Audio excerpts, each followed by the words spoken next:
Hidden Object Guru here with some VR titles I sampled recently. As always, the score out of 10 is how interested I am in playing more of them in the future. Blood Trails. An excessively brutal exercise in violence for its own sake, Blood Trails prides itself on its gore engine, which plops disgustingly raw textures onto enemies as they're shot, as well as allows the player to dismember models with well-placed shots. It's content light at the moment, and suitable only for those looking to be as disturbed as they are thrilled. What it badly needs is a gun range to test out the weapons, and the ability to adjust gun angle. At the moment, all of the weapons fire slightly higher than I expect, based on every other VR game I play, and it leads to plenty of unfair deaths. I'll be back once they flesh this out a little in another update. 5 out of 10. Crystal Raiders. A fast-paced action game based around speedrunning randomized level. The cute exterior hides genuinely intense action. The enemies, all strange mutant crystals hell-bent on defending their inanimate brethren from the player's greedy fingers, each have armor and specific weak points that will either tax the player's aiming skills or require the intervention of a co-op partner. The only bad thing I encountered about this game is that it feels balanced for 2 players, but I was only able to play it solo, so it was harder than it probably should have been. Still, it's an extremely fun ride. 7 out of 10. Shonen Adventure, the Dual Blades Hero. VR Melee games always struggle with the lack of feedback when players connect with their targets. More so when weapons hit obstacles or are deflected. It takes an act of genius design like Until You Fall to get the feel just right. Or, developers can go an entirely different way and bring the lessons of rhythm games into their RPG. Dual Blades creates excellent combat encounters by assigning colors to the player's 2 swords, then dropping targeting spheres onto the enemies. Suddenly, the goal isn't hitting hard or fast, but accurately. And it works well, as does the game's gesture-based magic system. Unfortunately, the level and enemy design holds the game back. This is a combat system perfectly tuned for duels, but at every turn the game throws 3 to 5 enemies at the player, and it's just not possible to hit multiple enemies' weak points at the same time. This means that while the player is staggering one enemy with perfect swipes, the other 3 are getting an endless free hits. It gets frustrating quickly, and keeps what's otherwise a stellar combat system from being a high point of a great game. 5 out of 10. Hunting Simulator. While the woods may look a little sparse, the hunting fundamentals here are solid. Tracking works like a charm, creeping up on animals was quite satisfying, and the aiming and shooting have just enough realism to force the player to slow down and hold their breath before pulling the trigger. That said, movement is a little on the awkward side, which gets frustrating during longer hunts. And, there's the whole thing where I'm morally opposed to trophy hunting, which is what the game's about. This doesn't have the polish of the popular 2D hunting franchises, but it's certainly a step in the right direction. 5 out of 10.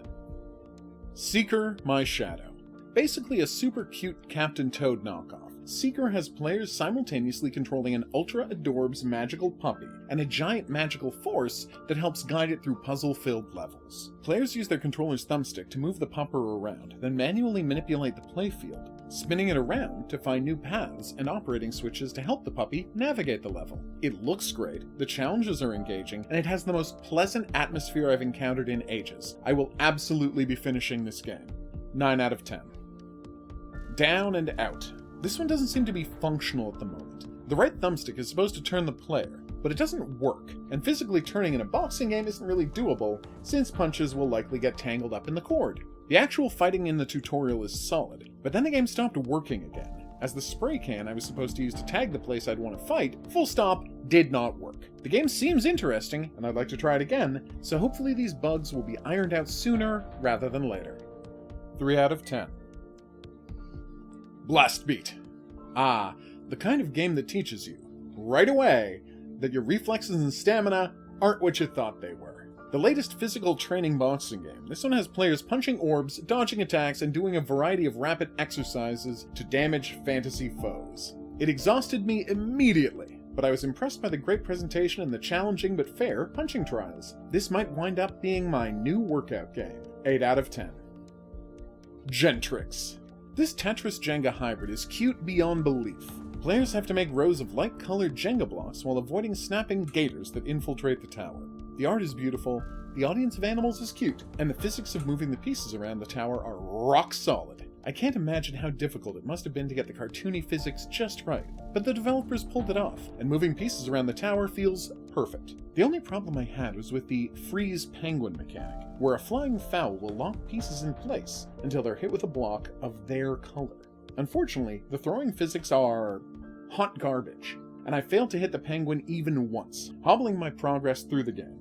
Hopefully this can be adjusted, because the rest of this game is gold. 7 out of 10. Ancient Huntsman. A very simple base defense game where the player gets the choice of playing as a club-wielding giant or an archer. Waves of enemies rush a base, and the player has to deter them with accurate arrow firing or heavy swipes. There might be more depth to the game. There seem to be auto crossbows scattered around the map that might be able to help with the defense, but unfortunately I couldn't figure out how to play the game, as everything is written in Mandarin. I can say that the combat is perfectly functional, and I enjoyed playing it, although I would have liked to be able to switch the targeting reticle for the bow off, as I don't mind manual aiming. This might play better for someone who reads the language the instructions are in, but it's still solid. 5 out of 10. Time Patrol. This is essentially a new version of Point Blank, Namco's classic casual arcade shooter, only now in VR. Which is maybe the best idea ever? The closest thing to it was the delightful double tap, but that has now been supplanted by Time Patrol.